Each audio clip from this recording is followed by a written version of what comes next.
and welcome to the Youth Impact Show. I'll be your host, of course, Nadia Kiboy. Now, today we'll be talking about how Kenyan youths are winning big this year.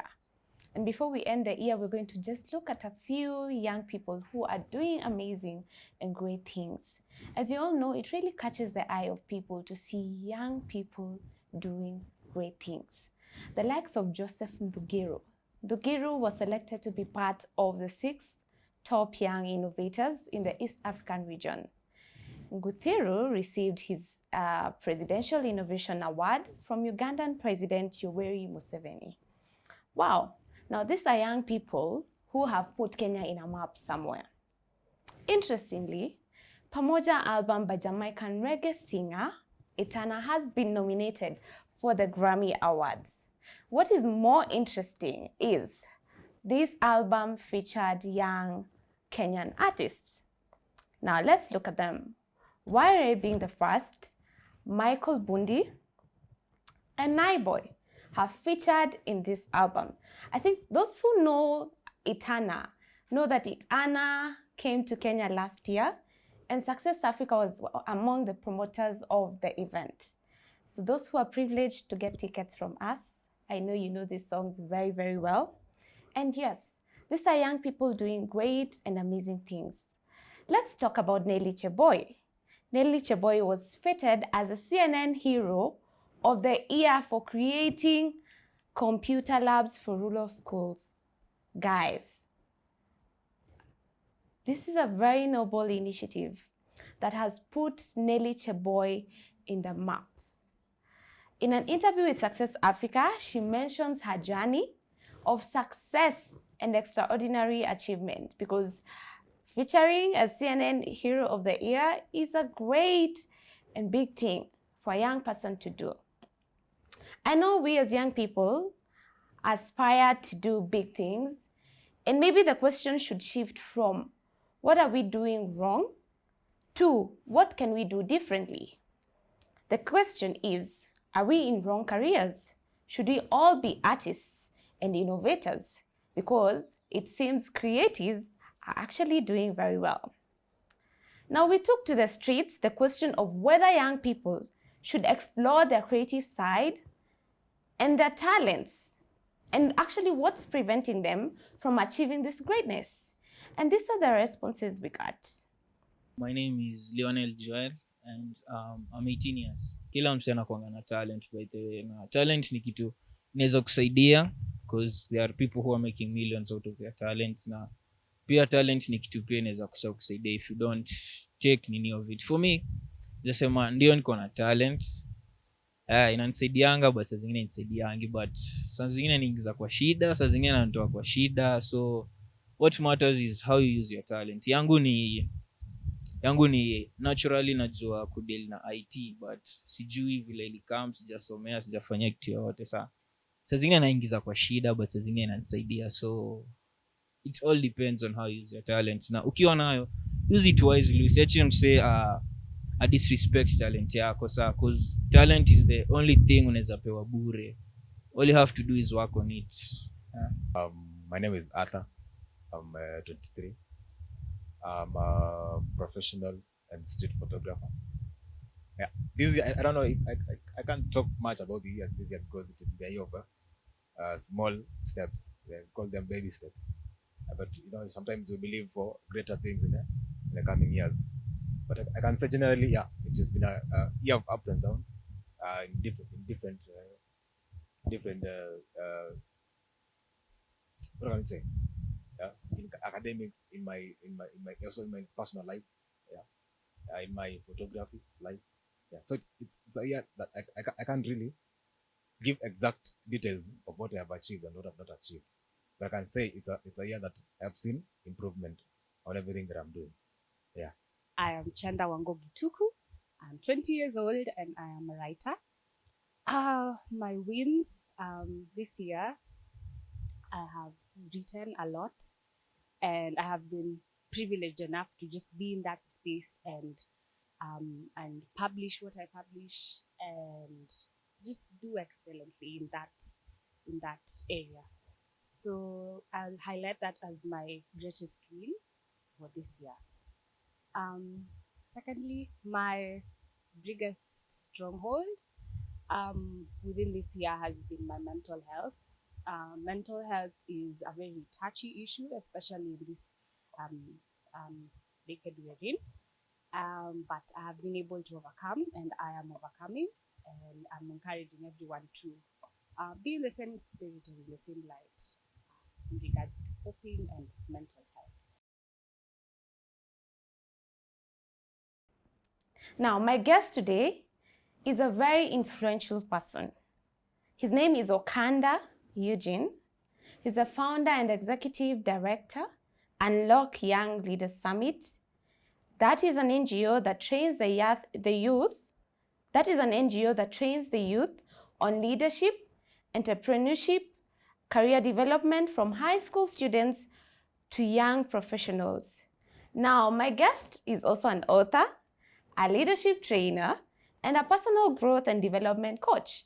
And we will get to see him today on this show, and he will be shedding more light to us about the different issues that have been raised by young people in the streets, and even actually trying to clarify the issue of career development. Karibu sana, Eugene. Thank you so much. It's so good to have you. You know, when you came and you gave me your book, I was like, wow, we are dealing with an author now. Thank you. Yeah, kindly introduce yourself and tell us more about you. All right, thank you. Hi, everyone. Thank you so much for having me on this seat today. You have graciously introduced me, and I'm so grateful. I am the executive director and founder of Unlock Young Leaders Summit, where we train the youth on leadership, entrepreneurship, and career development. That starts from high school level. We do high school student leaders training. We also do career mentorship sessions with them. And then we also do leadership training at the university level. I train student leaders in the universities. And then also we do capacity building on the leadership, organizational leadership for youth serving organization, community-based organizations, and all those. We also have an initiative we call Young Founders Association, where we bring together young founders of different initiatives, especially them that are pushing the transformative agenda in the community and the national level. We also have the training and capacity building session for them. I'm also an author, a recent author. I have written a book. It's here. It's titled "Build Up: The Pressure of Being Gifted." Even just being on this seat is a pressure by itself, and I know you can actually try to connect the dots. Yes. I wrote this book just as an inspiration of. It's actually half of it is my autobiography, sharing my life story, and I'll be maybe saying something about that in the course of this conversation. I am also an alumnus of the Governance Internship Program, which is an initiative of Hesabika Trust, where I serve as the chair of the Alumni Fellowship. The initiative basically brings together young people from different spaces who have a passion for public service. So I got an opportunity to be trained by Kenya School of Government and Judiciary Training Institute and Africa International University. And then I got an opportunity to work for the government, the State Department for Youth Affairs for 10 months, after which I'm now doing my other stuff. I'm now recently doing my master's. I'm a master's student, a first-year master's student at Africa International University. As I build my capacity so that when I sit on this seat, I'm not telling you guys rumors. Wow, that's quite an experience. Thank you. When you mentioned about your book, and there's somewhere in your book written the pressure of being gifted. And actually, we've seen a few vox pops, and we went to the streets to ask young people their capacity when it comes to their exploring their creative side and their talents and all those things. And I feel like it's a challenge for young people to actually be in that space where they can actually implement or chase their creative side. And so, as a career coach, I'll call you a coach because you Sure. yes. I feel like, what can you say about the responses we got from those young individuals? All right. First of all, I think as I was just looking at the videos, these are people who are pushing themselves beyond the societal pressure, which is the most important thing. Yeah. Because I believe society, as I define it, society is a system of normalized averages. And if you can push yourself and break the ceiling from it, then you become an extraordinary. The difference between an extraordinary and ordinary is just the extra. Yeah, the extra. The extra work, the extra hours, Yes. the extra people and friendship that you build along the way. And I think these are young people who are having the zeal and the zest to causing societal transformation. Yeah. And I'll want to applaud them for that. And if they continually stay consistent on that, I think it will be a great thing. I think on the issue of the creative and career, in terms of career development, the purpose of a school is not to give you a job.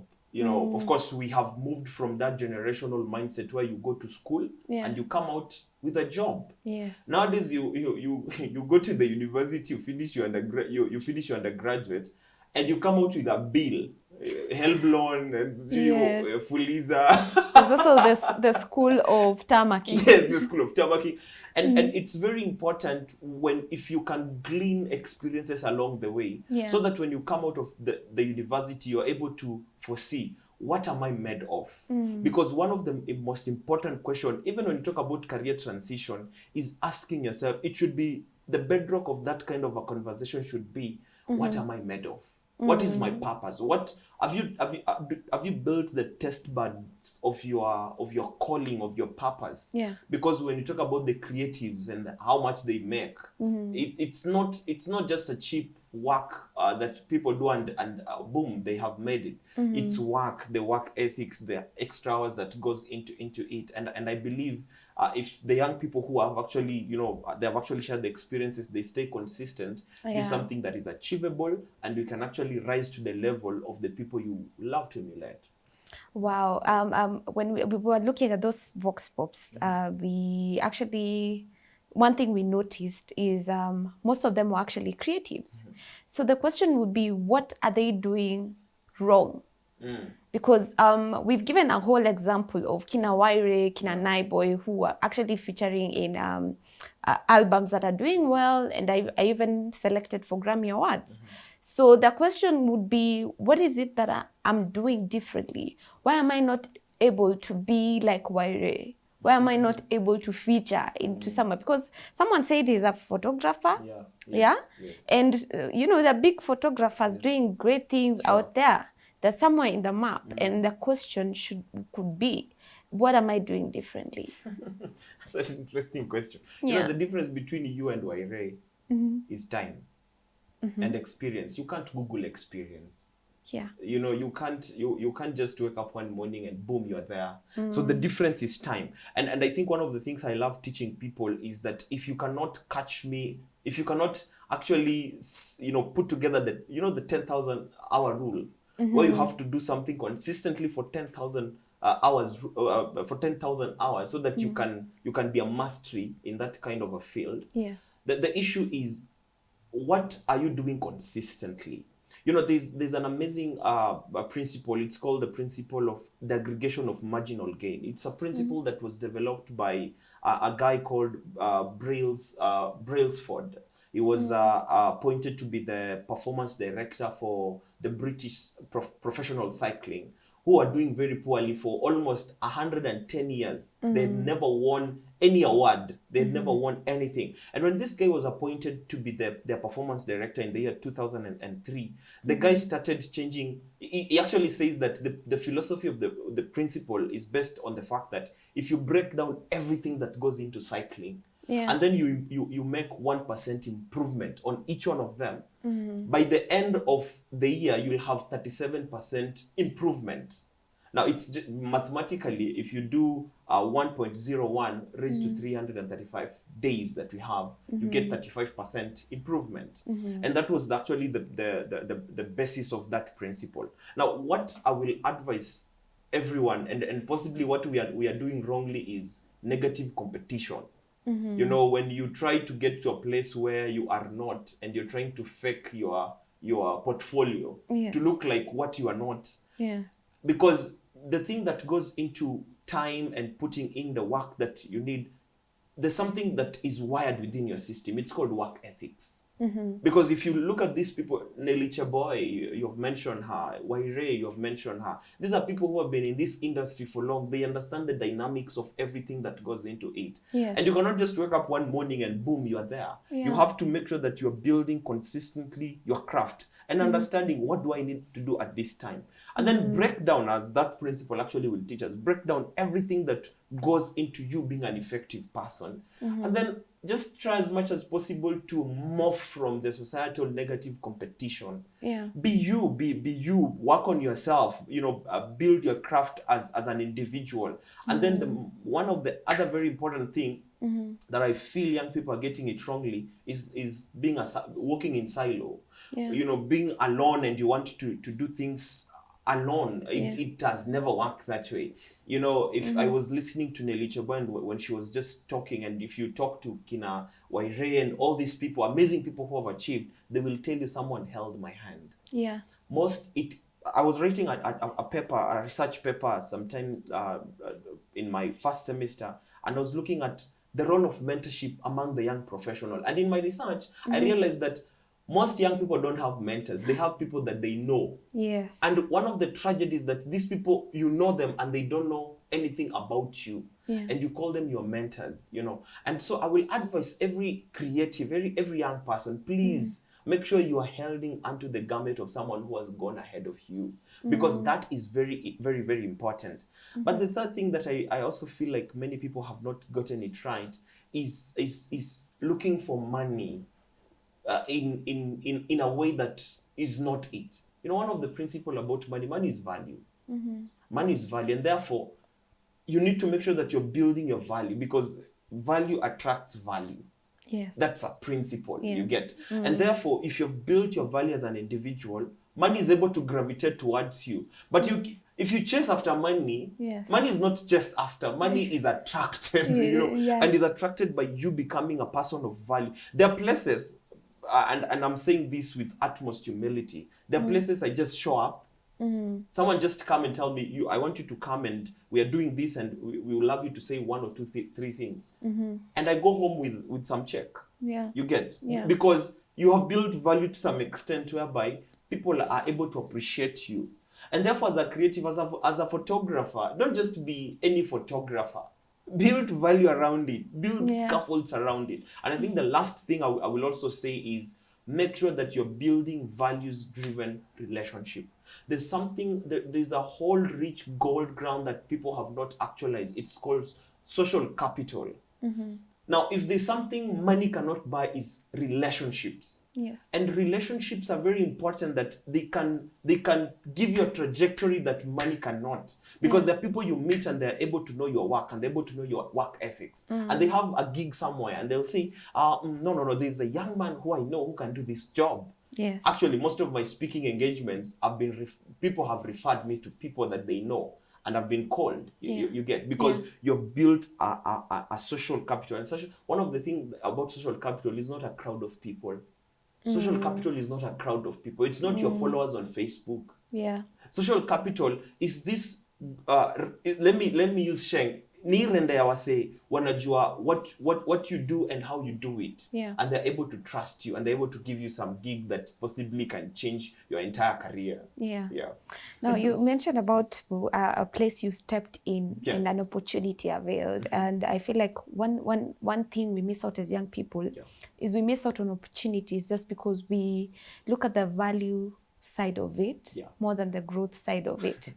And, a young person maybe, just like those we interviewed on the streets, could be saying, I am actually capable of doing this, but I lack these opportunities. So as young people, how can we make sure that we align into those opportunities that actually present themselves? Yes. Good question. One of the interesting thing about opportunities come dressed up in aprons as work to be done. And they come in form of volunteerism, which people hate. Yes. I volunteered for almost 3 years. I volunteered with a big organization. I'll not mention it here. And for sure, when you're doing those things, it looks like it's not paying back. Yes. But let me tell you, for the past few months, Yeah. I've seen it paying back. You get, because Yeah. opportunities come wrapped in aprons, looking like work to be done, and people fear work. People don't want work. Yeah. You get, it's unfortunate. Let me tell you, there's a time we were just we had posted something we were doing. We were trying to hire a few guys to work with us in our organization. Yeah. And I asked guys to share their CVs and their cover letters. You don't want to imagine the things I got. Someone is a young professional and does not know how to write a cover letter. Someone doesn't know how to compile a CV, and is a graduate. You get. And my big question is, opportunities are always there. The only issue, and the other thing about opportunities is that they are on your reach. Yes. They are not on your table. So you have to get out of that house. You have to get out of that comfort zone. You have to look for, some of these opportunities are seated with people that we hate connecting with. And then the other big thing that actually has pushed many opportunities from many young people is the spirit of fear. Yeah. Because you feel, and it's the big word in the leadership space, we call it the imposter syndrome, where you feel like you are not it. When you're truly it, you get. And so every gifted person, and I've also mentioned something on this book about it, every gifted person has to deal with their own ghosts. Yes. You have to deal with your own ghosts. And know how you deal with your own ghosts? When you're alone in your room, the things you talk about to your own self. And for sure, when you have grown and you have mastered the courage that needs to thrust you to where opportunities are, then you're able to hit it. Because opportunities are always on your reach, but most importantly, they come as work to be done. And sometimes some of you, maybe you may need to go and do a whole day photo session on a pro bono basis. Yes. Maybe some of you might just need to go and do a spoken word in an event on a pro bono basis, and someone in the crowd will notice you. You've actually spoken to me. Let's not even go further to those people out there. Yes. You've actually spoken to me, and when you said we need to deal with our own ghosts. And today, this morning, when we were driving here with my colleagues, we were actually talking about how you can actually now appreciate yourself. The imposter syndrome sometimes comes in, and something we need to deal with. And deal with it by actually appreciating what you're doing. Because many people may not appreciate what you're doing. And those are actually great insights, Eugene. And just going back a little bit to the creative side of things, maybe there's one young person who's asking how can they merge their creative side and their professional side. In this case, I mean someone who's talented in music, but someone who is pursuing law. How can they make sure? Okay, because we know law is demanding. Law is very demanding. Very demanding. But they're also very talented, and they could actually make a living out of their talents, which is singing. How can they make sure that they don't let one go down? How can they make sure they balance it? Well, that's a tough one. That's really a tough one. Even in the career space, it's really a tough one. But one of the things you have to realize is that when God gives you gifts and talents and abilities, they're not supposed to conflict one another. They're supposed to complement one another. And therefore, that might need you to go an extra mile as a professional and as a creative, in such a way that you need to make sure that when are you supposed to channel what energy. So if you're a lawyer, you might need to pull or to dress up your law regalia. And get in the battle and fight as a lawyer, but yet still on your weekends you're not in the court, you're not possibly doing your law thing, and on weekends possibly your friend has a birthday, your friend has a party, your friend has a graduation or something like that, and that's actually how you market yourself and you tell guys I'm a singer, I'm a creative, I'll come and do this thing in your possibly event or something like that. And therefore, you see, that does not conflict each other. But you need to make sure that you're building the work ethics of each one of them, because the work ethics of a lawyer and the demands of it are so different from the work ethics of being a creative and the demands of it. But it serves the same purpose, because again, you need to make sure that you're not losing yourself in the course of trying to juggle between these two things. You just need to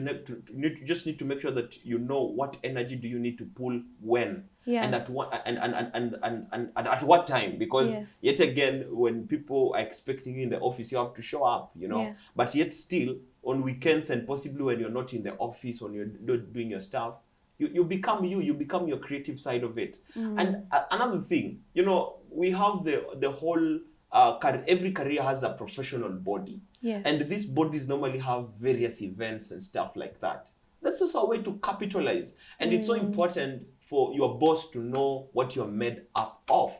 Because your boss might be struggling to get someone to be an MC in that very event. Yes. I don't know how much corporate MCs are paid. Yes, a lot of money. Yeah. And probably you are this doctor who is doubling up as an MC. And you're a very good one. And doctors are having their chill out, or maybe ending a party season or something like that. And you can pull out some good thing. So let people know your abilities and your giftings and your talents, because you might find out that even your creative side is actually the one paying you a lot of money as compared to your professional line. You see, and I think that's what I'll say. So just make sure you're balancing your image in terms of what demands are required, and know when to pull what energy.